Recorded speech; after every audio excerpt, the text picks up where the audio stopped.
Welcome to the Buddha Hell Park, a place that vividly depicts the Buddhist concept of Naraka, or hell. In Buddhism, the afterlife is not governed by a single judge or deity but is instead shaped by the universal law of karma, the idea that our actions have consequences. When a person dies, their journey through the afterlife begins. And like some religions, Buddhism doesn't have a single judgment day. Instead, the deceased face a process of judgment that determines their next rebirth based on their karma. Let's explore what happens after death according to Buddhist teachings.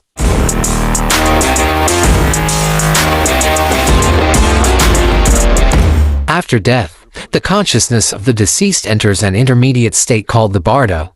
In this state, they are confronted with the consequences of their actions in life. According to some Buddhist traditions, the deceased are judged by Yama, the Lord of Death. Yama is not a vengeful god but a neutral figure who oversees the karmic process.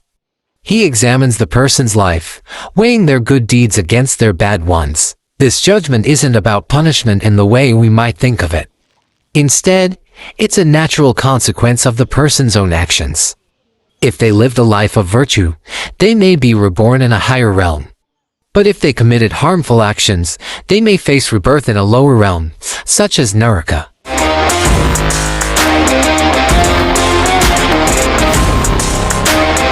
In Buddhism, there are 6 realms of existence where beings can be reborn. The God realm, filled with pleasure but still bound by impermanence.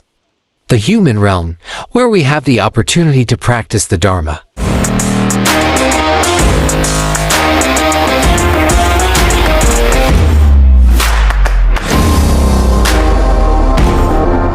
The Asura realm, marked by jealousy and conflict. The animal realm, characterized by ignorance and instinct. The hungry ghost realm, where beings suffer from insatiable desires. The hell realm, Naraka, a place of intense suffering for those who have committed grave misdeeds. These realms are not eternal.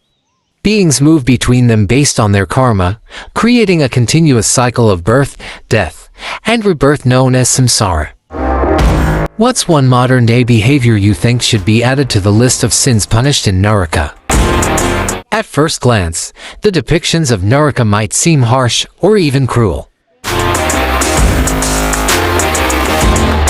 But in Buddhism, the purpose of these teachings is not to instill fear, it's to inspire mindfulness and ethical living.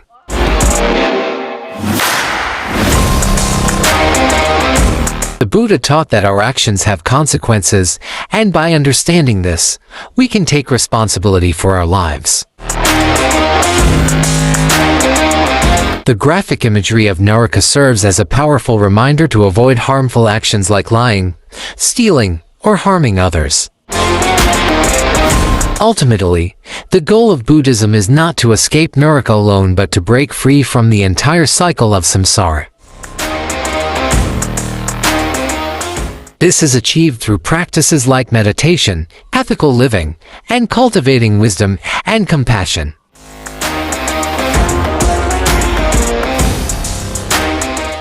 The penalty for hurting parents, teachers, drinking alcohol, and do not pray his prayer will become the devil when they die. In Buddhism, the consequences of our actions are deeply tied to the concept of karma. Every action, whether good or bad, shapes our future. Some actions are considered particularly harmful and can lead to rebirth in Naraka, the realm of suffering. Today, we'll explore the penalties for specific actions like hurting parents, disrespecting teachers, drinking alcohol, and neglecting prayer. These actions are seen as serious violations of moral conduct, and their consequences are vividly depicted in the statues here at the Buddha Hell Park. What's your reaction to this scene of someone being punished for harming their parents? Do you think disrespecting parents is still a serious issue today? In Buddhism, abusing drugs is considered a serious violation of moral conduct. The fifth precept explicitly advises against intoxicants, as they cloud the mind, lead to irresponsible behavior, and harm both oneself and others.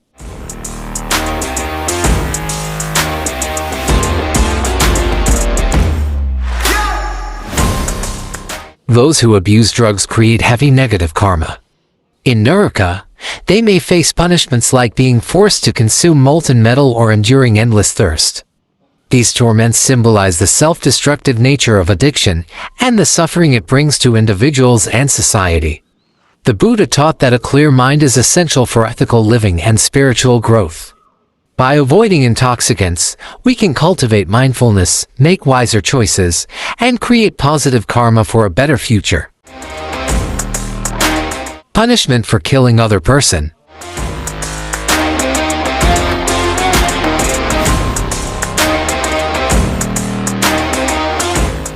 The penalty for people who commit adultery is climbing a tree full of thorns, a painful and endless punishment. Each step they take pierces their flesh, a reminder of their betrayal.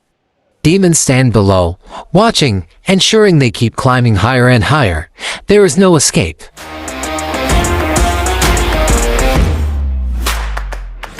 This gruesome imagery serves as a warning, a visual representation of karma and consequences deeply rooted in Buddhist beliefs.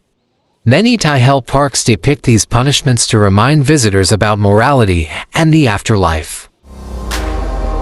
The figures here show agony frozen in time. Their faces twisted in pain, their hands desperately grasping for relief. But the only way forward is more suffering. The lesson is clear. One's actions in life determine their fate beyond death. These parks are not just places of horror but serve as moral guidance, teaching people to reflect on their choices. While the images are disturbing, they carry a strong message: live a good life, or risk an eternity of pain.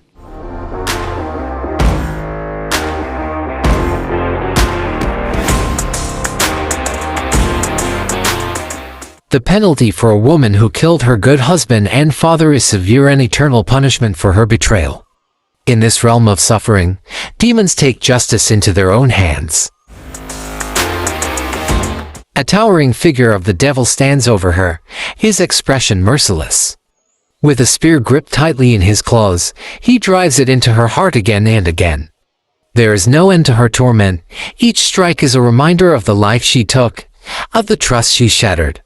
She screams in agony, but no one hears. The penalty for a woman who killed a baby in her womb is one of unbearable suffering. In the depths of hell, there is no forgiveness, only endless torment. A devil looms over her, its face twisted in rage. In its hands, a metal bar cold, sharp, and merciless. Without hesitation, it forces the bar into her private part, a punishment reflecting the life she took before it could begin. Her screams echo through the darkness, but there is no escape. This horrifying scene is a grim reminder of karmic justice. In Buddhist beliefs, taking an innocent life, especially that of an unborn child, is among the gravest of sins. A mother's womb is meant to be a place of protection, yet when it becomes a place of death, the punishment in the afterlife is unimaginable. The penalty for a man who raped and committed heinous crimes is one of unimaginable agony. In the depths of hell, justice is delivered without mercy. A towering devil stands over him, eyes burning with fury. In its grasp, long, jagged metal bar, cold and relenting. Without hesitation, the devil drives it into the man's private part, a punishment fitting the pain and suffering he caused in life. His screams fill the air, yet no one comes to save him. There is no escape from his fate.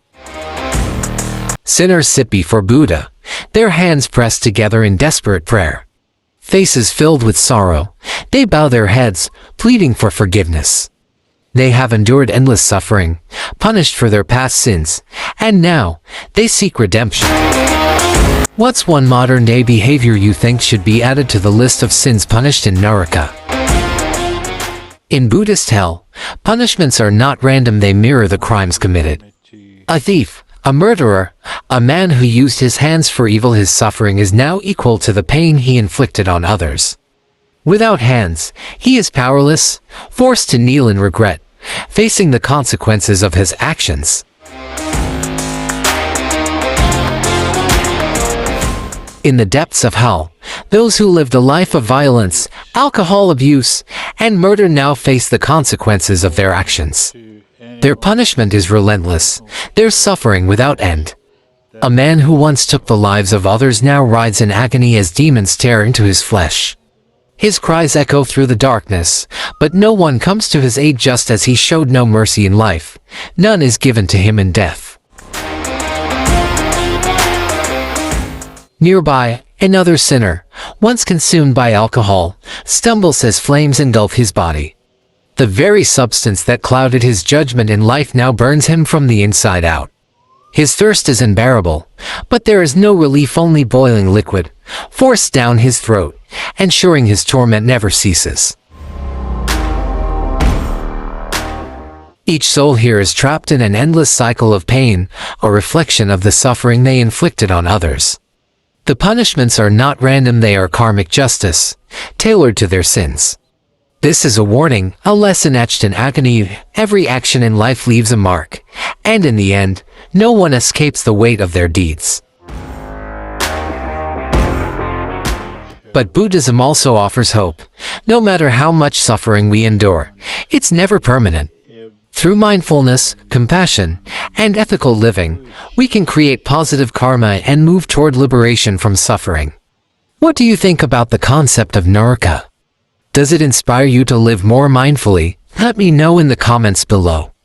And don't forget to like and subscribe for more explorations of fascinating places and ideas. Thanks for watching. Visiting the Buddha Hell Park has been a profound experience. It's made me reflect on the importance of karma and how our actions shape our future. The vivid depictions of nirka are a stark reminder that every choice we make matters.